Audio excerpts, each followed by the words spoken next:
السلام علیکم۔ یہ شارٹ ویڈیو آپ کی خدمت میں پیش ہے جو ایک ڈرائیور کو اپنی کار کا ہر 3 سے 4 ہفتے میں چیک کرنا چاہیے، جو کہ پانی کا لیول ہے، oil, engine oil, break oil, اور اس کے علاوہ جو آپ کو چیکنگ کی ضرورت ہوتی ہے، آپ کے ہیڈ لائٹس ہیں، ریئر لائٹس ہیں، بریکس لائٹس ہیں، انڈیکیٹر لائٹس ہیں، ان کو چیک کرنا، ٹائر پریشر، ٹائر کی کنڈیشن چیک کرنا۔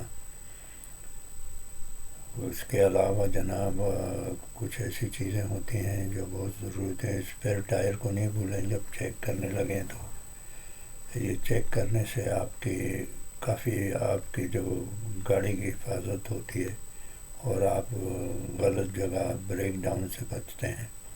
اس لیے ان چیزوں کا خیال رکھیں کہ سیٹ بیلٹ بھی اور انٹیریئر لائٹس بھی بہت ضروری ہوتی ہیں۔ خدا حافظ۔